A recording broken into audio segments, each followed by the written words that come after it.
By the way, he comes out of the pile with that football. The Cowboys are the first team to allow 10 or fewer points, along with 10 sacks and 5 picks through 2 games since sacks were first tracked back in 1963. The only other teams to allow 20 points or fewer while hitting those same defensive numbers were the 67 Rams. They won 11-2-1, plus the 79 Steelers.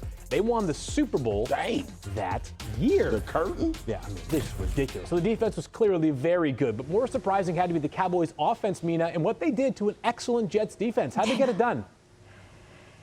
Yeah, first credit to the quarterback. Certainly a contrast from what we saw from Josh Allen last week in terms of Dak Prescott playing within himself, taking what the defense was giving him. That ball was coming out super fast. Really good, strong performance. But I felt like I personally had to give a shout out to Mike McCarthy because I raised questions about the transition at play caller this offseason.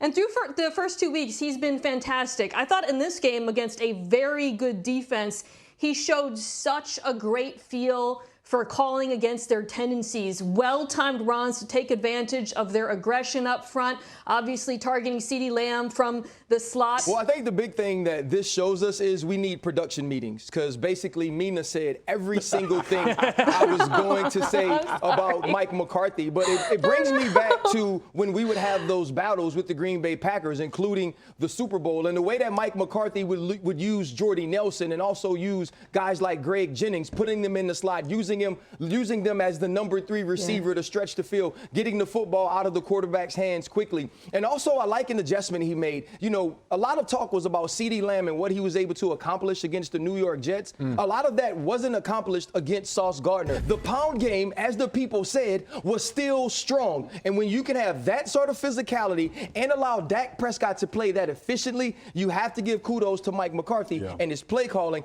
Also, Schottenheimer during the week and what he's doing in implementing the game plan. RC, you are absolutely right. It was 35. It was over 40 or 35 runs between both of their backs. Tony Pollard had 25 carries, but it was 35 to 38 passes when you start talking about guys in that position. Here's the thing about Dallas, and we fought this battle in the offseason. How you going to win a Super Bowl if you running the football? That was never the thought process that Mike McCarthy had. It was about being able to and using it in order to have a successful offense. I hate to throw shade, but I'm going to throw shade because I throw shade. Did you see the Chargers in overtime? I did. Throw 3 deep balls and go a 3 and out? 3 incompletions. Though that was the issue I had with Kellen Moore. It wasn't that he couldn't call plays and score points. It was the fact that at opportunistic times when you need to run it and have balance, you win games that way. That fine line of taking a look at the full season-long numbers versus some situational stuff, you go. right? You know, I love when the production staff throws me a bone here. And how about this? The 3rd most fantasy points scored this season, the Cowboys defense. Which, all right, that actually is like semi-surprising. But the most surprising thing on this diagram is that Puka Nacua is second, trailing only Tyreek Hill, 59.5. Is he not top 3 in the name game, though? I mean, number 1 in the name game. Yes. There is no doubt about that. How good was Lamar this week? Much more comfortable. He posted an 82 total QBR, up 14 points, up from 14 in week 1 against the Texans. That's a lot of points. He was taking more shots down the field. He avoided getting sacked after Houston sacked him 4 times last week. There are the numbers, RC, but what more did you see that changed from last week to this week? Well, I think the big thing is first dates are awkward. And we got to see Todd Monken's and Lamar Jackson's first date. But it all worked out. 7 years later, we're doing all right. You messed it up, baby face. Clicking real close.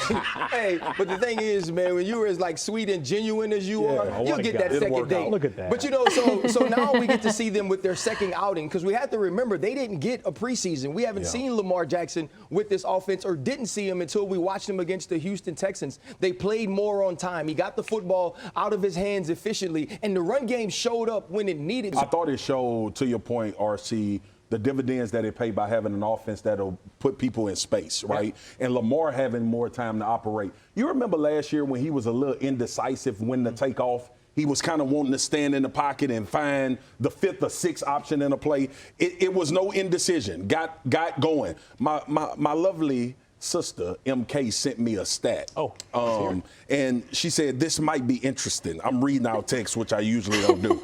But she said the Ravens face stacked boxes 13% Sunday. 30%, okay. Their averages last year, 32%. Yeah, stacked boxes. Yeah. So Monken, Look, the offense take time, as you mentioned. But the fact that you are using 53 in the third, that's the width of a football field. Sure. The fact that you're using that is not only making your run game more effective, it's making Lamar Jackson more effective and less indecisive on when he's about to take off. It was good to see that because, look, the Ravens are going to win because of Lamar Jackson, not because of an offensive scheme. Yeah. And the fact that you can open this field up for him is going to put people in a blender again. I think the Ravens had to define what 11 personnel means to Lamar Jackson this offseason because they never used it in the past, right? This year they're loading up on 3 receiver sets. Let's go to the other side of the ball, though, Mina. What stood out to you how they were able to keep Joe Burrow and company in check? Well, first I want to give a shout out to Geno Stone, who was filling in for Marcus Williams. He was outstanding in this game. Well, Safety, man. pass rush was really good. But just watching this defense, I don't think we can stress enough how well their 2 starting linebackers are playing. Patrick Queen, LSU, you guys know him well. 25% of his snaps, he was mugged up at the line of scrimmage. He's the threat to blitz or drop into coverage on every single play. And it's because of that disguise and chaos up front that Joe Burrow struggles so much versus the Ravens' split safety coverages. The spine of this defense is incredible. I do wonder how much that calf was limiting Joe Burrow yesterday, but still that Ravens defensive game plan was just exceptional. They know what they're doing no matter who is available or not available.